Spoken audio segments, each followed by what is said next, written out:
Imagine uma cena que parece saída de um filme dramático, mas que, infelizmente, acontece na vida real com uma crueldade que supera até as piores expectativas. Uma mãe, disposta a sacrificar seu próprio passado para salvar o futuro da filha, recebe como gratidão um gesto de violência e ingratidão que deixaria qualquer um sem palavras. Mas o que essa mulher fez a seguir?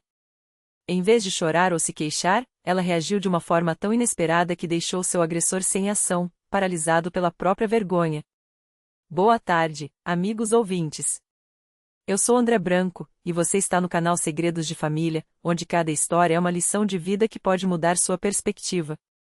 Hoje, prepare-se para um relato que vai mexer com suas emoções e fazer você repensar o verdadeiro significado de amor, sacrifício e dignidade.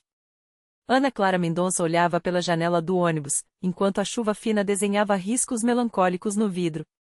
O trânsito engarrafado, o céu cinzento e o cansaço no corpo refletiam o peso que carregava na alma. Contas atrasadas, prestações da casa, turnos extras, sua vida havia se transformado em uma corrida sem fim contra as dívidas. 5 anos antes, quando ela e Lucas decidiram se casar, tudo parecia um sonho.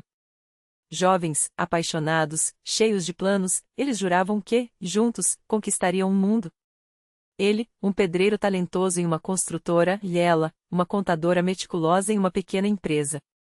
O objetivo era claro: ter um lar próprio. Nos primeiros anos, alugaram um apartamento minúsculo, economizando cada centavo para a entrada de um imóvel. Quando finalmente conseguiram, compraram um conjugado em um condomínio distante, financiado pelo banco. Mas então, os problemas começaram a surgir, primeiro como pequenos sinais, depois como uma avalanche. Lucas passou a chegar tarde, às vezes bêbado, e Ana Clara justificava: é só o cansaço, o estresse do trabalho. Até que ele foi demitido. 3 meses em casa, prometendo que em qualquer dia arrumaria algo melhor. Enquanto isso, as economias minguavam, e as parcelas da casa não esperavam. Ana Clara assumiu um segundo emprego, fazendo a contabilidade de pequenos negócios à noite. Lucas finalmente conseguiu um trabalho em uma obra, mas ganhava metade do que antes. Irritado, explosivo, ele passava os dias reclamando da vida, como se o mundo lhe devesse algo. A chegada do filho, Pedro, só piorou a situação. Fraldas, comida, roupinhas, cada despesa era um golpe no orçamento já combalido. As prestações da casa se tornaram um fardo insuportável. Ana Clara tentou conversar: Lucas, e se pedíssemos ajuda aos seus pais? Ou aos meus? A resposta foi um grito: sua mãe já me olha como um fracassado. Você acha que eu vou dar esse gostinho a ela? Não, nós vamos resolver sozinhos. Mas eles não estavam resolvendo nada. Ana Clara já havia atrasado 2 pagamentos, e o banco ameaçava executar a dívida. O estresse a consumia, emagreceu, olheiras profundas se instalavam sob seus olhos, e Pedro, sensível à tensão, chorava a noite adentro. Lucas, por sua vez, afogava a frustração no álcool, chegando em casa cada vez mais tarde, quando chegava. Até que, em uma noite em que ele não apareceu, Ana Clara desmoronou. Pegou o telefone e discou o número que há meses evitava. Do outro lado, a voz de sua mãe, Clara Alves, soou firme, como se já esperasse por aquele chamado: filha, o que aconteceu? E, pela primeira vez em anos, Ana Clara permitiu que as lágrimas falassem por ela. Contou tudo: as dívidas, o medo de perder a casa, a vergonha, a exaustão. Eu vou aí amanhã, disse Clara, sem hesitar. Só me manda o endereço. Quando desligou, Ana Clara sentiu algo que há muito não experimentava: um fio de esperança. No dia seguinte, Clara chegou ao meio-dia. Ana Clara, ao vê-la na porta, se jogou em seus braços como uma criança. A mãe a abraçou forte, beijando sua cabeça: calma, minha filha. Tudo vai dar certo. Lucas, ao ver a sogra, torceu o rosto em um gesto de desconforto, mas não disse nada. Para ele, a presença dela era como um espelho que refletia suas falhas. Clara nunca o confrontava diretamente, mas seus olhos pareciam dizer: eu conheço seu verdadeiro caráter. Durante o almoço, Clara ouviu atentamente o relato de Ana Clara sobre as dificuldades financeiras, fazendo perguntas precisas, sem julgamentos. Lucas permanecia calado, cutucando a comida no prato, lançando olhares furiosos à sogra. Quanto vocês devem ao banco? Perguntou Clara.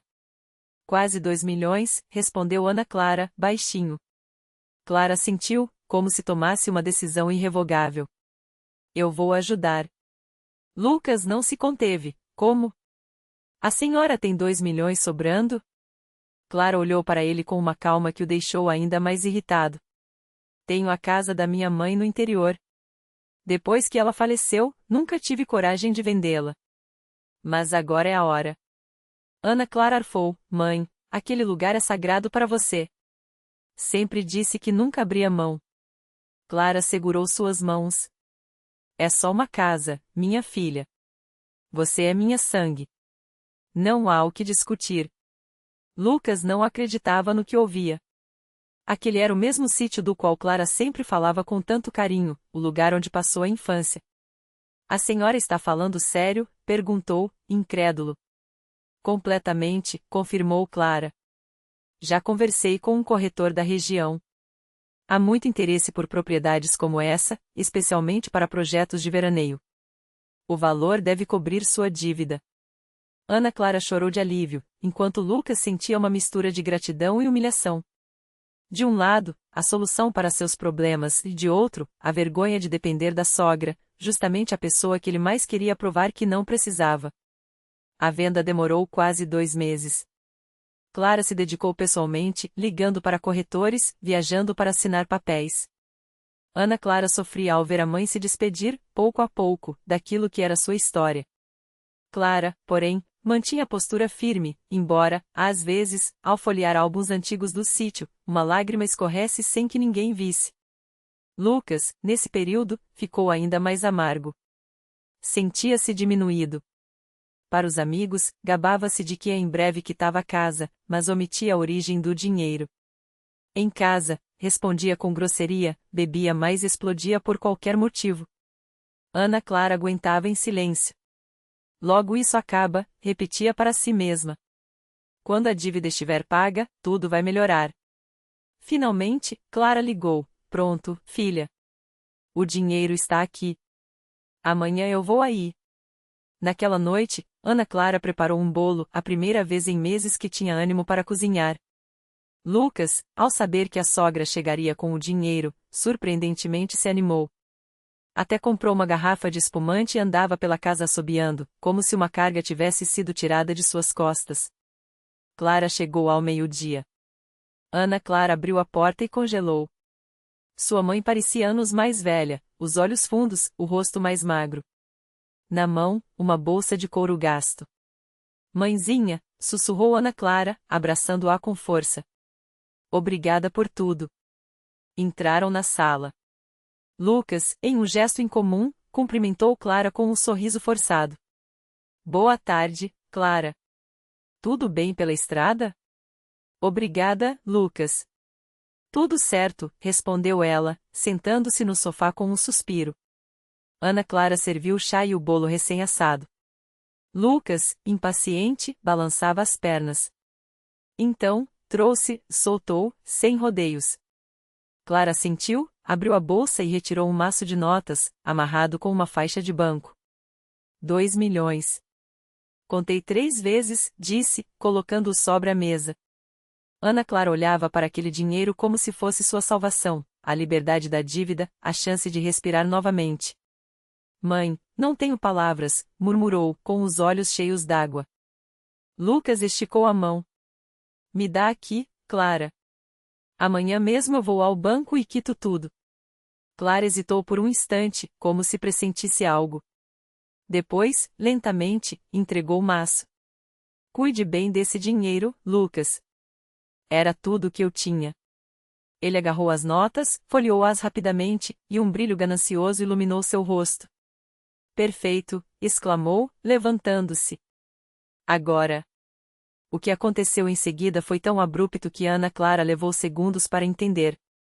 Lucas, com um movimento rápido, guardou o dinheiro na própria bolsa e, sem aviso, desferiu um chute violento no abdômen de Clara. Isso é para você aprender a não se meter onde não é chamada, gritou, enquanto a mãe de Ana Clara se dobrou de dor, ofegante. Ana Clara congela, paralisada pelo choque. Mas então, algo inesperado aconteceu. Clara, ainda curvada, levantou a cabeça devagar. E sorriu. Um sorriso tranquilo, quase sereno. Lucas, disse ela, com uma voz calma que gelou o sangue de todos na sala, você acabou de cometer o maior erro da sua vida. Ele ri, sarcástico. Ah, é? E o que você vai fazer, hein? Chamar a polícia? Clara se endireitou, ajustando a blusa com dignidade. Não.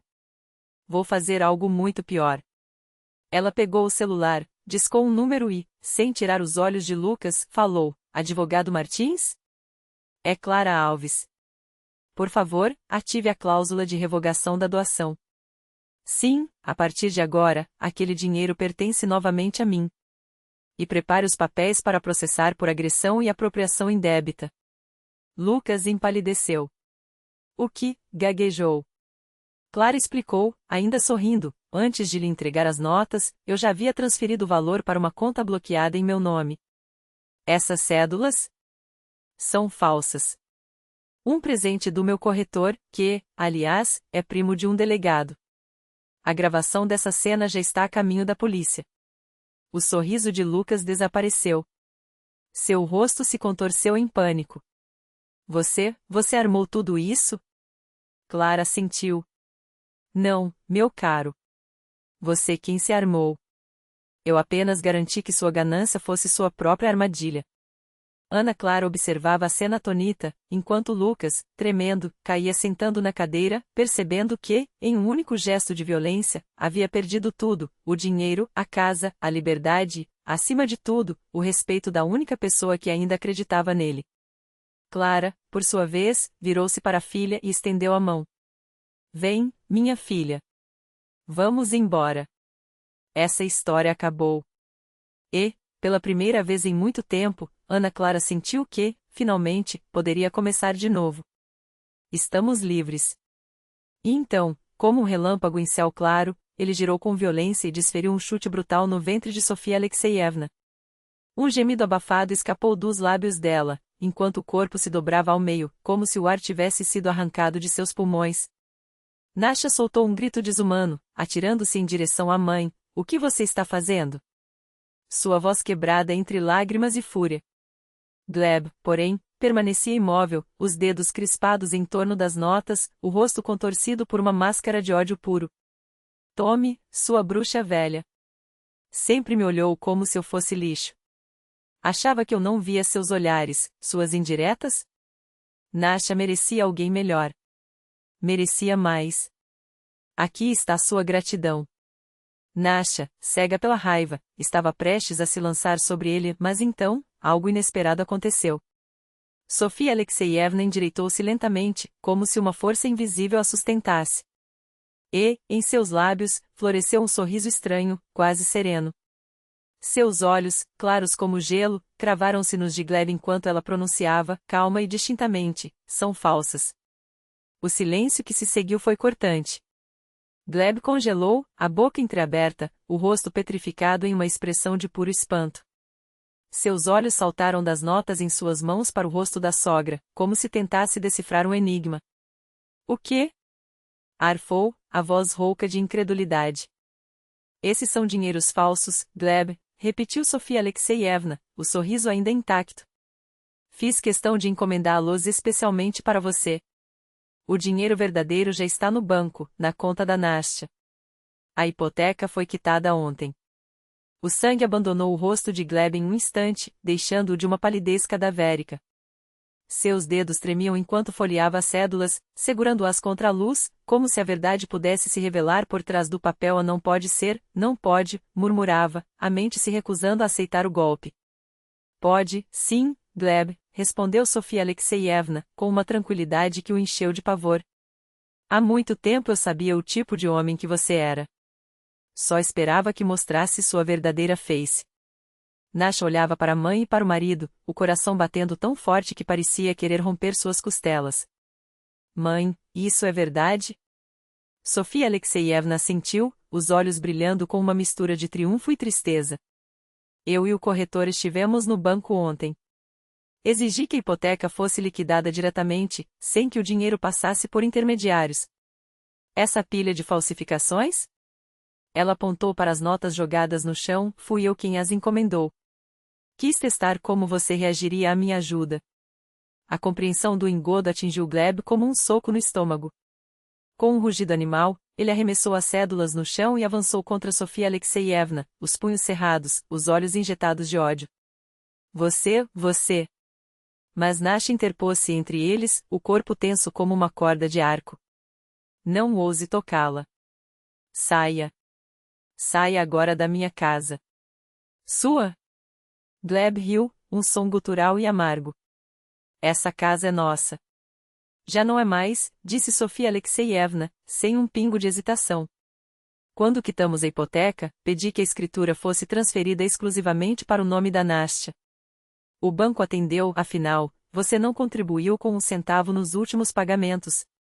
O mundo de Gleb desabou. Ele olhou ao redor, como um animal acossado, as paredes fechando-se sobre ele. Vocês não podem, isso é ilegal. Podemos, sim, Gleb, cortou Sofia Alexeyevna, implacável. E fizemos. Agora, junte suas coisas e vá embora. Ou prefere que eu chame a polícia e registre uma queixa por agressão? Tenho certeza de que os vizinhos ouviram seus gritos. Ele sabia que havia perdido. Sem uma palavra, arrastou-se até o quarto, jogou algumas roupas em uma bolsa esportiva e saiu, batendo a porta com tanta força que as janelas tremeram. Nastya, ainda atordoada, afundou no sofá ao lado da mãe. Mãe, você planejou tudo isso?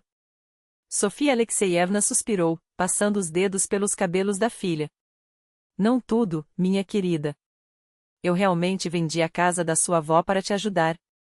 Mas quando você me contou como Gleb te tratava, como me olhava, resolvi testar se ele era digno dessa ajuda. E, como vê, não me enganei. E se ele tivesse apenas agradecido? Perguntou Nastya, a voz trêmula. Então eu teria lhe dado o dinheiro de verdade, respondeu a mãe, simples. E teríamos ido juntos ao banco. Teria admitido que estava errada sobre ele. Nastya abraçou-a com força, o rosto pressionado contra seu ombro. E agora, mãezinha? Como vou viver sozinha, com uma criança? Não estará sozinha, disse Sofia Alexeyevna, firme. Estarei com você. Vamos cuidar umas das outras. Naquela noite, Nastya não conseguiu dormir. As emoções giravam em sua mente como um redemoinho, a dor da traição, o alívio da dívida quitada, a gratidão pela mãe, o medo do futuro desconhecido. Gleb sumiu por 2 semanas. Depois, ligou, sóbrio, quebrado, implorando por uma segunda chance. Nastya foi irredutável. Ele ameaçou com processos, divisão de bens. Mas quando Sofia Alexeyevna lembrou-lhe do boletim de ocorrência que poderia ser registrado, recuou rapidamente. O divórcio foi rápido, quase silencioso. Gleb ganhou o direito de ver o filho aos fins de semana, mas frequentemente faltava. Às vezes, enviava pensão, quando se lembrava. Nastya conseguiu um novo emprego, com salário melhor e horários flexíveis. Sofia Alexeyevna cuidava do neto, gerenciava a casa. Pouco a pouco, a vida se reorganizou. 5 anos se passaram. Kirill entrou para a escola, um menino esperto, cheio de vida, nada parecido com o pai. Nastya conheceu Dmitri, um engenheiro do prédio ao lado, um homem calmo, confiável. Ele conquistou Kirill com facilidade e ganhou o respeito de Sofia Alexeyevna sem esforço. Quando Dmitri pediu Nastya em casamento, ela não hesitou um segundo. Gleb não foi convidado para o casamento, embora ainda aparecesse esporadicamente, geralmente para pedir dinheiro. Diziam que bebia muito, trocava de emprego com frequência, vivia em um quarto alugado na periferia. Na noite da festa, quando os últimos convidados se foram, Nastya ficou a sós com a mãe. Sabe, mamãe, disse ela, olhando para as próprias mãos, eu me lembro daquele dia. Do seu sorriso. Daquelas 2 palavras que mudaram tudo. Sofia Alexeyevna a abraçou, apertando-a contra si. Eu só queria que você fosse feliz, minha filha. E agora, olhando para você, vejo que valeu a pena. Elas ficaram junto à janela, observando a cidade iluminada pela noite. 2 mulheres fortes, que haviam enfrentado a tempestade e saído dela de cabeça erguida. Mãe, Nastya lembrou-se de repente, e aquelas notas falsas. O que aconteceu com elas? Sofia Alexeyevna sorriu, enigmática. Ah, eu as queimei naquela mesma noite. Às vezes, é preciso soltar o passado para seguir em frente. E então riram livremente, como riem aqueles que não têm mais nada a temer.